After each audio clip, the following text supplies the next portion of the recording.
Hello everyone, my name is Larissa, you can call me Lari, and I'm doing this video because anytime I watch something, I have a few opinions and I want to share with people and hear different opinions about that. So I just wanted to do this as a test, right? Is to see if people engage and I can get some different opinions on what I think about certain content here. So, a few disclaimers. This is my opinion, right? I'm doing this exactly because I want to express my opinion and I want to hear other people's opinion. So simply letting it out there that disclaimer, it's my own thoughts on this. I am not a native English speaker, so if you notice any error on my pronunciation, mostly of names, of director names and screenwriter names that I'm gonna mention here, feel free to correct me. I don't mind. Just comment how is the correct pronunciation of it, and I will improve on that. And I'm always open to feedback here about the videos. Okay, and just so you know, occasionally I'm gonna take a look at my notes on my phone because I have way too many thoughts and way too little memory in my brain to remember them. So I made a few notes about what I'm gonna talk here.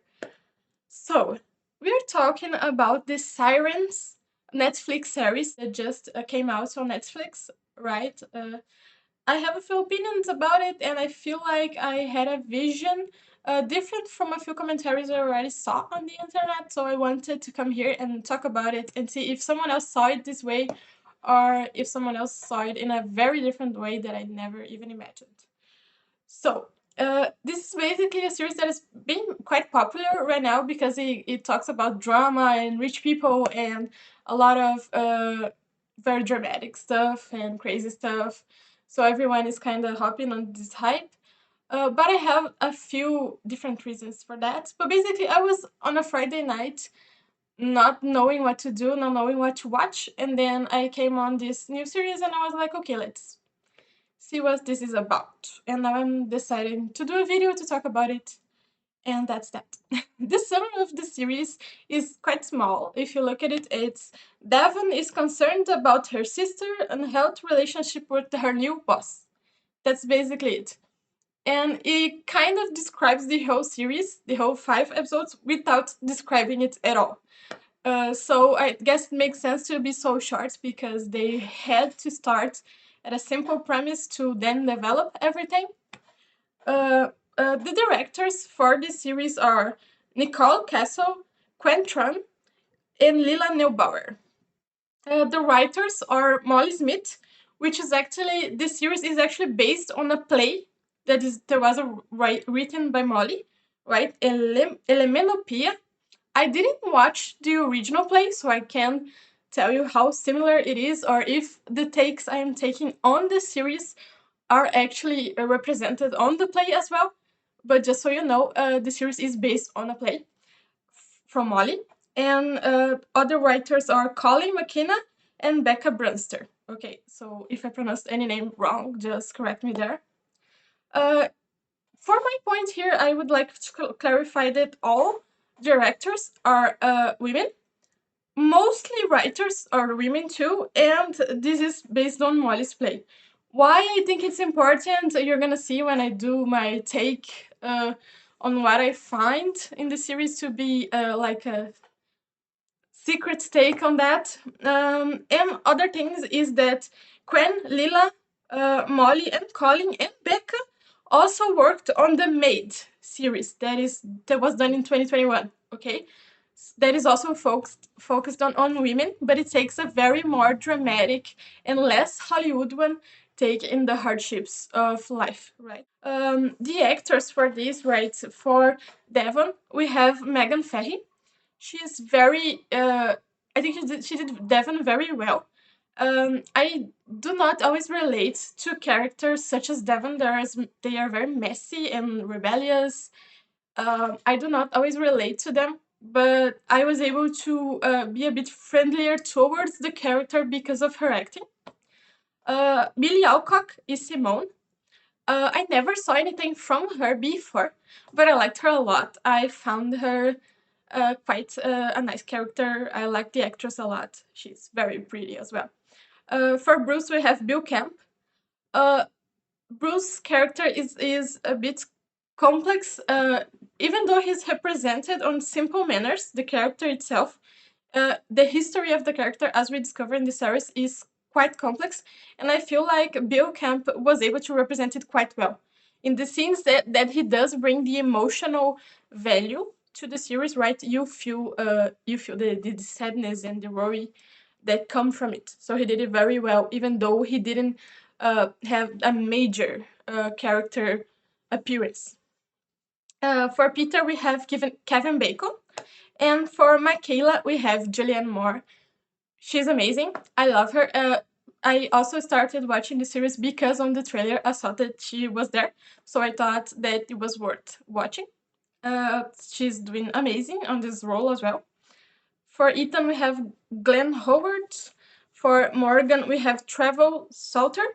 And for Raymond, we have Josh Segarra. And for Jose, we have Felix Solis. I loved him as Jose. I guess everyone is gonna love Jose. If you didn't love Jose, I want to know why, because he was written as a very relatable character, and the actor portrayed this very well. We like him, and we always are like in our hearts. We like Jose, even though he's not a main character. I am sure that everyone's gonna remember Jose from the series. That's how well it was represented. Okay, so now for the actual series and episodes and plots and twists and not so twists. Things start as chaotic as they can, and they continue like that. It's quite messy and dramatic, and that's kind of what keeps you engaged. You keep feeling like a third person. He's listening to all the gossip develop, and I think that's very well done because it's short and you can engage really fast and then continue on there, right? They as the episodes go on, they start bringing more deep themes, but on the first episode it's just very chaotic and messy and goes in that whole Hollywood thing of rich people and drama. Okay, and that is what majorly you can capture just from the first watch is, oh, okay, Hollywood drama, rich people, right? But I go a bit a little deeper on that because I found some points beyond that. Okay, what you read as well from the characters, right? The first impression you have from the characters, it changes a lot from the first to the last episode. Even though it's only 5 episodes, you can they did this development well. You think something and then you think another thing later on. The first read from the character is never super accurate, right? They also do try during the whole series um, villainize Michaela's character, right? Because Devon, which is the protagonist, is villainizing her in her own head, right? That is the whole premise. That is the summary I read before. So they do try to do that. I didn't quite ever bought into that. I never completely read Michaela as a villain. So when I reached the end, which I'm going to talk about, that has different conclusions, right? I was never like very much surprised. I was like, yeah, this makes sense. I never villainized her as much, so this makes sense to me. I would like to know if you also felt like that, right? You never quite villainized Michaela, or you actually did, like Devon, right? We are seeing from her perspective most of the time. So if you actually felt like her, and then later you felt different about it. Okay, so let's go back to the start of everything. Right in the first episode, we are introduced to Devon's messy life, right? Everything seems to be going wrong in her life. She seems to be feeling very bad about it as well. And Simone, which is her sister, is living a very glamorous and quote unquote perfect life with Michaela on the island and very rich people, very nice job, very everything. So we have these contracts set up on the first minutes of the series, right? The two sisters are living very different lives, and Devon is feeling like she is not being listened from her sister, right? She's asking for help. She's sending a lot of messages. Their secret code, which is happens to be Sirens, and Simone is not paying attention and is not answering her. Okay, so it starts with that conflict, and then Devon goes to the island to reach out to Simone personally and to also see what's happening. And when she reaches the island and sees everything, and she meets Michaela, and she's like, "Oh, this is super weird. These people are crazy. This is a cult, and this woman is crazy. I have to take my sister out of here. She's not living in the real world anymore." That's basically everything that is pushed onto you. This concept on the first episode, right? And this kind of sticks Devon sticks to this thought. This is crazy. I had to bring my sister to reality. This woman, Michaela, which is her boss, is crazy. It's a monster. Devon, and thus the audience mostly, sticks to this from episode 1 to 5. And then on the end of 5, we have a few changes, right? But they mostly stick with that. Uh, and that's kind of the point of it. Michaela being or not being a monster, as I am going to talk about. But this is also not the point at all. Because if you start the series, you're gonna be like, oh, this is like Crazy Rich Asians, that the movie, right? Or I don't know. It's about something that talks about rich people. But for me, it's not. It's a lot deeper and also a different societal problem than richness, right? It starts talking about family issues, unresolved trauma, and in my opinion, right, the final conclusion that I took from it, that is, it also focuses a lot on how the blame for things and the shame and oh my god, you're a monster always shifts to women in the end, right? Always shifts to the three main women on the series. Okay, I don't know if this is intentional or not, right? I interpreted this from that, and I'm gonna explain to you how I interpret this from that. But for me, that's about it, right? More than seeing how rich people change or their different reality, which is shown, for me, it's much more about family issues, unresolved trauma, and how these women are being affected by being guilt of something, right? People are saying that they are to blame about something. Okay. All the women here are heroes and villains in their own right. No one is perfect. You're not gonna have a character that you're like, oh, this is person is 100% good or bad. Okay. All the women are very complex, and for me, all the main characters were written kinda in a way that they fade into the background. They never come up much, uh, and they always come up when in relation to a woman, right? And that in itself absolves them of any blame, even though much of the series issues and the mess that starts, it starts from their actions. Once the shit is going on, they kind of fade into the background and we only see the women. So that is important to note because that is a point I find quite interesting in how I interpret this. Okay. So if we go dive into the character relationships represented here, I'm gonna say about their relationships, kind of how it's shown in the episodes, right? Chronologically from 1 to 5. At first, like I said, we have Devon and Simone, which are the sisters. And in the first episodes, you're kind of trying to understand what exactly is the relationship. It's obviously a very big contrast between them, between Devon and Simone, but you're trying to understand why. Okay, Devon is asking for help from Simone, and Simone does not want to get involved with her father, with Bruce. Right, he's having early signs of dementia, and that's why Devon wants help. But Simone's not willing to help. But we don't have the context of why in the beginning. So in the beginning, you're just seeing sisters that have a lot of issues and do not seem to have a great relationship, but you don't understand why they don't help each other.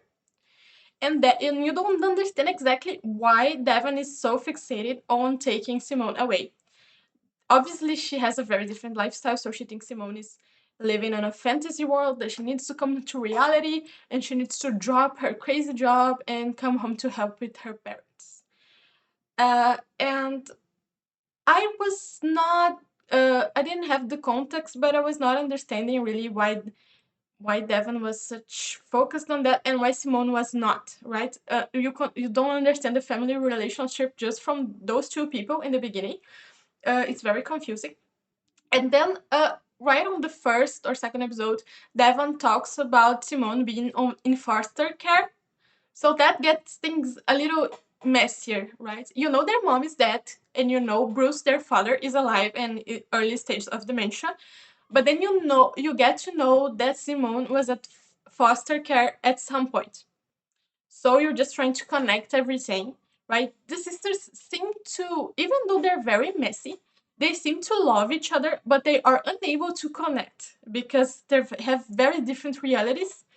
And you later find out why they have difficulty to connect. And it ends up being pretty related to Bruce and their father, and their mom as well, right? But when you just see those two, you're very confused because you're like, they love each other, but they don't relate at all, which is actually very accurate representation of sisters and brothers, right? You love each other, but you have different lives, and you sometimes can't talk, face to face. It's not working, but you love each other, right? And that's where Devon is coming from. She's trying to save Simone because she loves her, but she doesn't understand her. So that's where we start. And then on top of that, we have Michaela and Simone, right? The boss, Michaela, the rich boss, the amazing boss, and Simone. And this relationship is mostly seen from Devon's point of view, and which finds very weird. Um, because the boss relationship with the employee and the friendship between Michaela and Simone blur a lot, right? Like, I tell you what to do, but you're also my friend. But also, you have to work for me and do what I tell you when I want. And Devil doesn't feel comfortable seeing they have this relationship. But it's also, she's also a bit insecure, right? It's on two sides. It's like, you shouldn't have this close of a relationship with your boss, but I also don't like that my sister is closer to someone else than with me, right? Devon says that this in an episode, a sister knows better. A sisters know you better than anyone. So she also wants to reinforce that she knows Simone's better, and she's bothered, and she feels like Michaela friendship is controlling, okay? And I'm not saying that it isn't. It is very weird, right? It is not healthy to have that kind of relationship with your boss and stuff like that. And Simone is not aware that is correct. But Devil also makes Michaela to be a very bigger monster than it actually seems to be, right? She never does any harm, any actual harm, but Devon is very bothered by that. And also Simone herself, Simone and Michaela, they seem to have very unresolved trauma in general, past things in their life. So they are very insecure. So when you put two insecure people in a friendship, they are afraid to tell each other things. Simone is afraid to tell Michaela things because she could get fired. And Michaela is very insecure and afraid that she is not being told things, right? Because, so obviously they know that their friendship's not real because they can't tell things to each other and they can't trust that they know everything about each other. So this is a very delicate relationship. We can see this from the start, right? They don't share a few things between them, but it's mostly from, in my opinion, from trauma and insecurity from other things that happen on their life that we'll go learn through the series. And then after that we have Simone and Ethan. Okay, Simone is kind of dating this older guy, right? That is a friend of Michaela's husband, and that's Ethan. And for me, he was a weird character. In purpose, I think it was intentional, but he was weird. And you kind of start. I start not liking him, and then for a second I liked him, and then I was like, no, I was definitely right. He's weird. So he's very much older, and she's younger, and he's very rich, and he seems very disconnected to her reality, in the sense that she also wants him to be disconnected. She does not tell him about her previous life, does not tell him about her sister, her father, anything at all. Right? He is the one that discovers that she was in foster care through Devon, and he's very surprised. But you can see from how he reacts to that, that he's completely disconnected from people who lived that reality, right? And he just wants to know about her because he loves her, but he doesn't care that that subject is very sensitive and can hurt her, right? And this later on reflects on the actions he brings up later, right? He tries to um, propose to her um, by doing something sensitive. I'm gonna explain it right now. So his relationship with Simone is very, even though she seems to be in love, she thinks she's in love. He thinks he is in love as well. It's very superficial. They don't actually know each other, and the series does delve deeper into that. Okay, so we have Michaela and Peter, the actually married rich couple. Uh, Peter cheated on his first wife, which he had two children with her, and then cheated on her with Michaela, right? 13 years ago. So, and everyone is like seeing Michaela as the problem here, but I was like, okay, but he's the guy who cheated, right? Um, so yeah, we already start with this premise, and then Devon discovers this and discovers that there's a theory about Michaela killing the first wife, right? And that she cut a relationship with him with his family. That's because she cannot. They hate her, and it's a whole thing, right? So their marriage is already kind of messy from what we see from the background of it. And when they actually appear as a couple, you can see they are not an actual couple. They don't seem to love each other more. uh, Peter seems to be bothered by everything that Michaela does, and Michaela seems to be trying to hold everything together.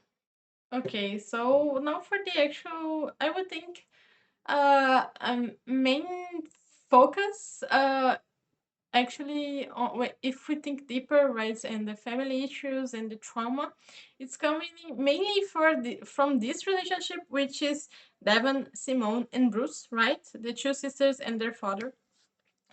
Their mom died in a very tragic way, right? And she tried to take Simone with her, right? To get to know this.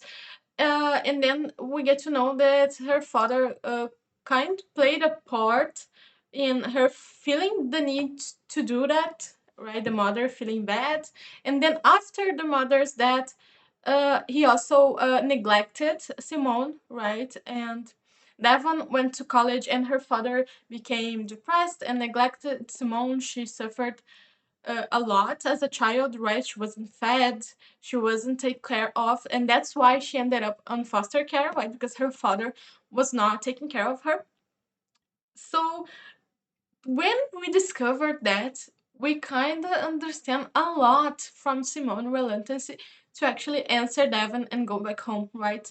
She does not want to take care of her ill father because he did not ever take care of her, right? She only has trauma and bad thoughts on that. And Devon is kind of taking this responsibility right now, and she's tired, which is reasonable. But she wants Simone to engage because she thinks that's the right thing to do. But Simone doesn't feel that way. And I understand Simone completely, right? You have this very heavy trauma with this person, and now you're expected to take years of your life, give up your job and stuff like that to take care of him for a lot of time because he's ill, but he never did that for you. So why would you want to do that? Right? And I also understand that Devon is very tired and it's very hard to take care of a family member that is suffering with dementia and stuff like that. I do understand. Devon is also an former alcoholic, so she's trying to become sober. So all of those things are very messy. But I was already struggling with relating with Devon, and even though I understand her point, I side with Simone here. I don't think that Simone needs to come home to take care of her father because he's portrayed as a very bad father, okay, in the past. And like I said before about the actor, right? We only see Bruce in the present, suffering from dementia, right? So we don't see him being a bad guy. So when he actually shows the episodes from dementia and forgetting things, you actually feel very sad for him. In the actor portrayed that very well. You actually want to worry about him, but that's only because we are seeing the present, right? Because I'm 100% sure that if they actually showed more of the past and a Simone side of you, no one would want to take care of him. So their relationship is very messy, and this series, or not this series exactly, Devon, which is the protagonist, keeps going on to the point that they need to take care of their father. But I side completely with Simone on this, and I agree that she does not need to give up her life, even though Devon is right in some points about her situation with her boss not being completely healthy. I understand that, but that doesn't mean she has to go back to home where she has a lot of trauma and it's gonna be even worse just to take care of her father. So we are presented with a lot of information on that, and it starts dropping slowly and then it drops all of a sudden, and you're hit with a lot of family issues, and it makes you um, very emotional. In a good way, it was portrayed well, and you see different sides of the characters. Right? Maybe some people are gonna relate more with Devon, right? Being the ones that are stuck at home, taking care of their family member. And having this responsibility, maybe they're gonna relate to Devon and be like, "Oh, I wish I got help as well." But I was not able to relate as much. I understand, and she shouldn't be in this position of taking to care of their father alone. But that's not a reason to take Simone into this, okay? And that's a whole conversation they have with each other about Bruce. And we listen and we see both sides, and I guess you can choose which one you relate to here. And this whole thing explodes when, going back to the previous relationship, Simone and Ethan, right? Like I said, Ethan doesn't know and doesn't understand the sensibility of this issue. So he thinks, oh, I'm gonna propose to Simone. Let's bring her father here for the proposal. And Simone freaks out because, I mean, you just need to listen. She didn't want to talk about home, so obviously home is not great, right? So he brings the father, and Simone's like, okay, you just brought my abuser here. I don't want to marry you anymore, which is very understandable. And Ethan freaks out and acts like a man child and throws himself off a cliff. It was not intentional to throw himself off a cliff, but it was very stupid, and he was very freaking out because she met him in the sewer, and he brought his her family to here, and she didn't want to marry him. Maybe because she didn't like her family as much and he didn't listen. But okay, he does never see her point on this. He does not understand the whole side of the her story. He only thinks she doesn't love him enough to marry him, even though he did a lot of things without actually knowing her backstory. So that is also why I said that for a second you like him when he's trying to understand her and says he loves her, and then in the next second he's bringing her father and her trauma, and you're like, okay, you didn't get it at all, and then you dislike the character all over again. In doing this whole thing, we have Simone and Peter. Yes, the girl that is best friend and employee from Michaela and Michaela's husband. They are having a nice time, right? Peter is talking about his family, his children that he didn't talk much because of Michaela, and his grandchild that was just born, and they're having a nice time. And I thought I was seeing that as a father figure for her. And I thought, because he's older, he's very much older, I was like, oh, they're gonna have a friendship and a father figure, and it's gonna be a bit of a relief for her trauma, and then he kisses her. He gives her a kiss out of nowhere, and you're like, okay, got it. Not where I thought it was going. Now I hate it. And Peter's character also is a lot like that. You think he's gonna go to a very friendly approach with everything, and he does try a friendly approach. But honestly, in the end of the day, he's an asshole. He's a rich asshole, and he tries to be very relatable, and he tries to be very nice, but you can see this on a scene he's talking with Bruce, and Bruce talks about Alzheimer and his memory loss, and how this affects him, and how this is sad, and how when everyone dies, everyone is the same. And Peter's suddenly super pissed. He's like, oh no, I am rich. I build an empire. I employ people, stuff like that. So I am different. I am sure that my death will mean something and yours won't.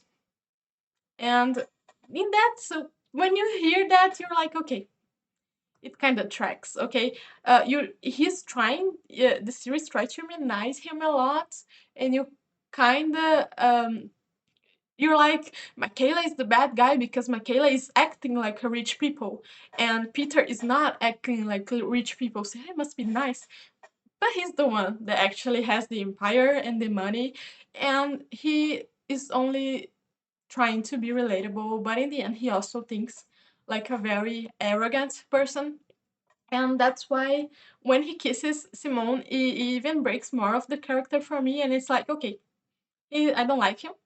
I don't like him. I don't like the relationship with Simone. So that's very bothering for me.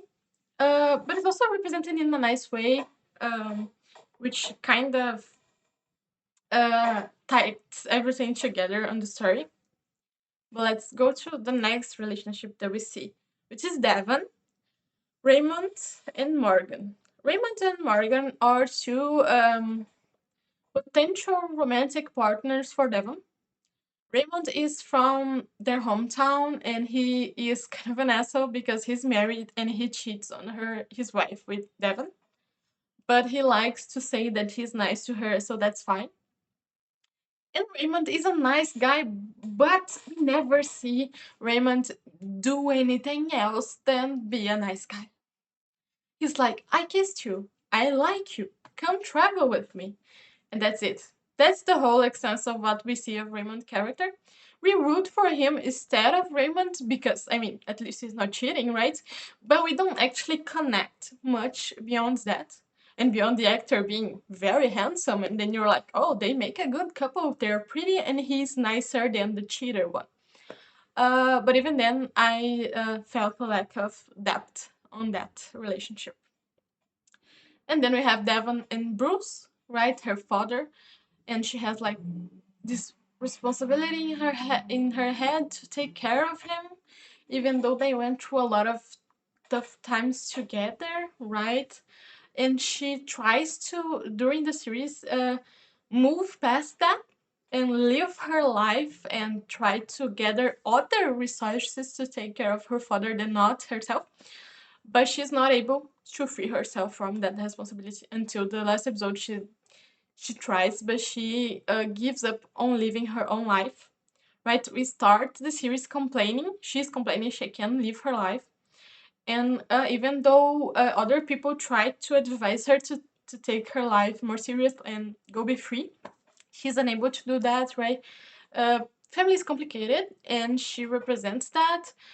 She's not a magic girl that, on the end of the series, is traveling the world and living her free life. No, in the end of the series, she's still taking care of her ill father. And then we have on the end, Devon and Michaela. Devon spent the whole series thinking Michaela is crazy and a monster and an awful person. And on the end of the series, she realizes that that's not true. And she's got like, okay, I was wrong about you. I'm sorry. Um, and actually, they are quite. All women here are quite different, but quite similar as well. And Devon kind of realizes that she was making Michaela to be otherworldly being in level of evilness, and that's not real. And she realizes that on the end. So if we see everything I just described here, you can see that all the main female characters, which is Devon, Simone, and Michaela, versus all the male characters, which are Ethan, Peter, and Bruce, and Raymond and Morgan, right? They kind of represent what I said in the beginning, that the men do the shit, and then the women have to fix it, and then the women take the blame, right? Um, Ethan freaks out when the marriage is not accepted. Raymond is a cheater. Peter is a cheater 2 times. And then Bruce Bruce is just very, his past is awful. He did not take care of his daughters, right? Uh so and when you look at the women, they are like Devon is trying to take care of her father and her sister. Simone is trying to drag herself out of the backstory and live totally detached from her traumatized past, right? And Michaela also is shown to have a past kind of similar to Simone, right? Which ties up to the end. And the end is Peter cheats on Michaela with Simone, and Simone becomes the new rich woman in the island and governs the whole thing, right? That's the end. And for me, a lot of people might have interpreted as this as a little break in Simone character, or maybe Simone was the mean girl who was planning this all along, or something like that. But for me, it's very closely related to the title, right? Some people interpreted the title as meaning sirens, in the sense that this rich lifestyle can hypnotize you and create illusions, and that you get stuck in these illusions, right? Like sailors get caught into the sea and into danger. I, on the other hand, thought it went very much darker uh, in a sarcastic way, right? It's sirens in the way that it always focus the blame on the women. She manipulated me. She seduced me. Did this because she said it was right? Peter was seduced by Michaela and then seduced by Simone. That's why he cheated 2 times.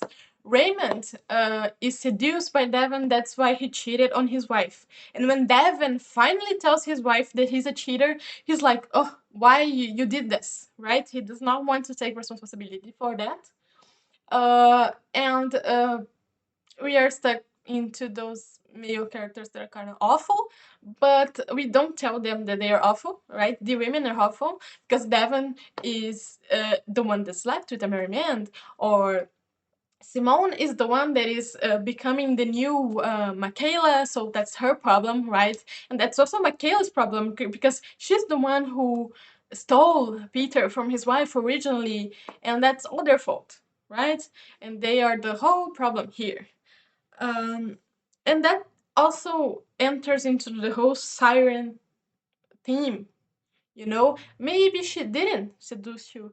Maybe she didn't manipulate you. Maybe those sailors were simply drunk and then went into the sea and drowned.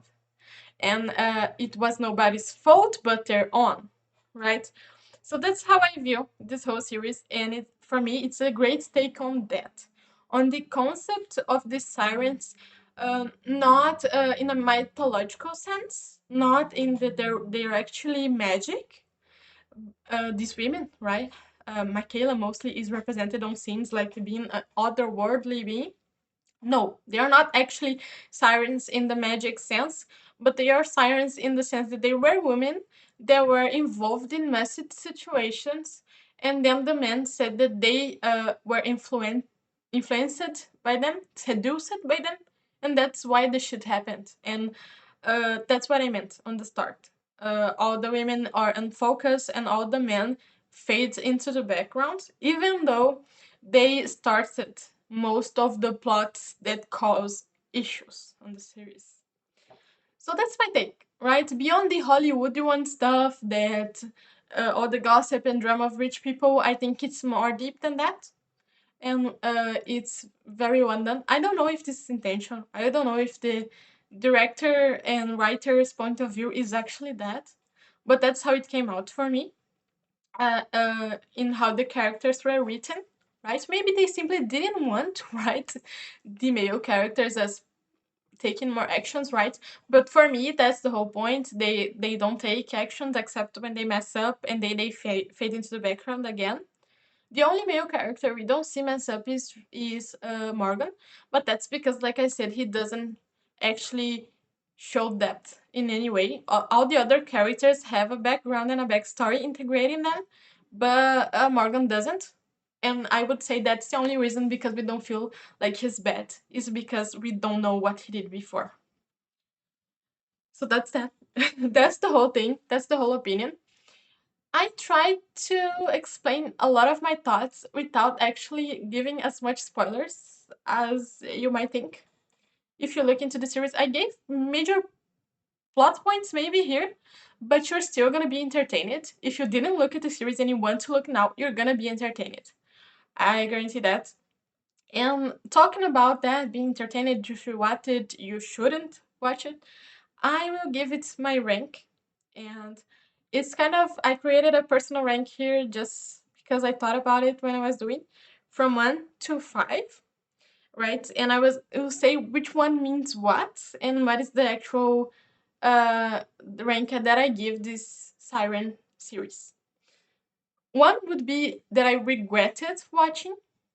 Two would be wasted my free time but was okay. Three would be it's fun. Four would be we'll do it again. Like because when I like something I rewatch it a lot of times. And five will be life changing. Right? If something is five, I would like you need to watch this once in your lifetime or you're losing something, right? So for me, this Sirens series from Netflix is a three. It's fun. I don't think I will watch it again personally, or that changed my life. So it's not a four, not a five. But I don't feel like I completed wasted my time as well. It was worth it the 5 hours that the 5 episodes take. So it's fair. It's fun. It's a three. What is your take on the series? Did you watch it, or are you only watching my video? Or do you think I said a lot of bullshit and you disagree completely? I don't know. Let me know what you think in the comments if you have a different take or if you agree. Also, tell me that you agree with me. I would like to know. And I think that's it. That's it for the video. Bye.